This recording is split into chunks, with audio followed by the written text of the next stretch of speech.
कृष्ण प्रदुष्यन्ति कुलस्त्रिया स्त्रीषु दुष्टान् वासने जायते वर्ण संग्रह। भगवान श्री कृष्ण ने अर्जुन को गीता इसलिए सुनाया कि परिवार की जितनी व्यवस्था है वो महिलाओं से चलती है, और इसलिए भगवान को पता है यत्र नार्यः पूज्यन्ति रमन्ति तत्र देवता। परिवार में महिलाओं का जहाँ सम्मान होता है वहां देवता भी निवास करते हैं। परंतु इन पांडवों के यहाँ जो पांचाली है इसका अपमान हुआ, इसलिए भगवान ने अर्जुन को गीता सुना करके ज्ञान करा दिया कि घर की व्यवस्था अगर महिला अगर वहां पर उसकी बुद्धि भ्रमित हो गई तो पूरा परिवार नष्ट हो जाता है। इसलिए एक महिला जो अपने परिवार में रहकर के दुखी है, परेशान है, अपमान के कारण जल रही है, उसकी प्रसन्नता के लिए तुम्हें कुछ न कुछ करना चाहिए। और भगवान ने जब अर्जुन को देखा कि मैंने इतना ज्ञान दिया, इसके बाद में भी अर्जुन के मन के अंदर शांति नहीं हुई। अर्जुन ने कह दिया मेरे को स्वर्ग भले ना मिले परंतु मैं शांति चाहता हूं। तो भगवान ने कहा शांति भी तो परिवार से ही मिलती है। अगर परिवार में व्यक्ति अशांत हो जाए, उसके पास भी कितना भी धन हो, संपत्ति हो, परंतु अशांत अगर वो है तो उसका मन नहीं लगेगा। इसलिए परिवार में अगर तुम शांति चाहते हो तो तुम्हें अपने कर्तव्य को करना चाहिए, और कर्तव्य व्यक्ति करे।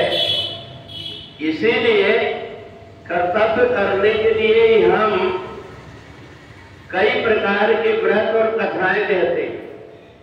कथाएं भी कई प्रकार से, जैसे सत्यनारायण भगवान की कथा है कि कम से कम सब व्यक्ति बैठ करके पूजन में शामिल हो जाए, वो पूजन कर ले भगवान की, कभी न कभी कृपा होते रहती। इसलिए समझदार व्यक्ति वो होता है जो ये देखता है कि जीवन की अनिश्चितता है, कब जीवन में क्या होगा ये पता नहीं है। इसलिए अपन परमात्मा की भक्ति करके और ऐसा कर लो कि कभी कोई संकट का समय आए तो हमारा जो पुण्य कर्म है इसके कारण हमारा संकट टल जाए। और इसलिए व्यक्ति परमात्मा की भक्ति करता है, परमात्मा की पूजन करता है। कई बार हमें अगर ये देख ले कि सत्यनारायण भगवान की कथा में ढूंढे हम, इसने कथा उससे कहा, उसने कथा उससे कहा, पर कथा क्या है इसका वर्णन सत्यनारायण की कथा में नहीं आता, बस जितना ही है। तो इसलिए कम समय में भी व्यक्ति को हम परमात्मा से कैसे जोड़े। नर्मदा पुराण में मार्कंडेय पुराण के अंतर्गत जो कथा कही गई है सत्यनारायण भगवान की, वो विस्तृत रूप से वर्णन है कि अपने जीवन में सत्य कैसे आए, परिवार में शांति कैसे रहे, सब परिवार में सुमति कैसे बनी रहे। इसके लिए हमें परमात्मा से जुड़ना पड़ता है। परिवार का कोई व्यक्ति अगर बाहर जाता है तो अपन तो उसकी हर जगह रक्षा नहीं कर पाते, पर भगवान से प्रार्थना करते रहते हैं कि हमारे पति बाहर गए हैं, उनकी आप रक्षा करना, हमारे बेटा बेटी बाहर पढ़ रहे हैं, आप उनके ऊपर निगाह रखना। तो ये सब परमात्मा से जुड़ने के कारण मन के अंदर भाव आते हैं। अब भगवान ने जब देखा कि अर्जुन का मन बड़ा दुखी हो गया है तो भगवान ने कर्तव्य का बोध कराया कि बिना कर्तव्य किए व्यक्ति के शरीर का निर्वाह भी नहीं हो सकता और समाज की व्यवस्था भी नहीं चल सकती। इसलिए कई बार व्रतों में भी लोभ दिया जाता है, अगर ये करोगे तो ऐसा हो जाएगा, ये करोगे तो ऐसा हो जाएगा।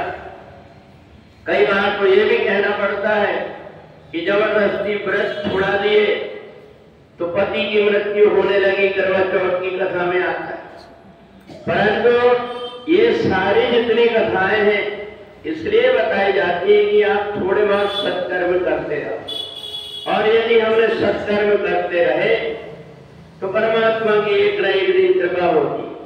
कई बार कथाओं में जितना लोभ और लालच दिया जाता है, इस प्रकार से करोगे तो ऐसा हो जाएगा, वास्तव में कई बार हो भी जाता है, परंतु ये जरूरी नहीं है कि हर बार हो ही जाए। इतना जरूर है कि व्रतों को महिलाओं के द्वारा किया जाता है तो वो जो व्रत होते हैं वो तो पूर्ण हो जाए। अगर कभी महिला ऐसे कहने लगे कि हम तुम्हारे इतना व्रत करते तुम भी करो, तो आदमी फिर उतना कर नहीं पाए। तो इसलिए भगवान ने जब देखा कि द्रौपदी का जो अपमान हुआ है, इसके बाद में भी 5-5 पति होते हुए भी, और इन्होंने अपना अपमान उसको न समझ करके द्रौपदी का सीमित कर दिया, इसलिए भगवान ने कर्तव्य का ज्ञान कराया और कहा कि युद्ध में जो आतताई खड़े हुए हैं, अगर तुम इनके साथ में युद्ध नहीं करोगे तो आज तुम्हारे घर में जो घटना घटी कल दूसरे के घर में घटेगी। इसलिए प्रत्येक व्यक्ति को कर्म करना चाहिए। यदि हम कर्म नहीं करेंगे तो हमारे जीवन का निर्वाह भी नहीं हो पाएगा, और संसार की जो व्यवस्था परमात्मा ने बनाया है वो भी सुचारू ढंग से नहीं चल पाएगी। इसलिए भगवान ने गीता के माध्यम से हर किसी के जीवन में जो विषाद आता है, जो दुख होता है, मन व्यक्ति का खराब होता है, तो गीता लेकर के बैठ जाए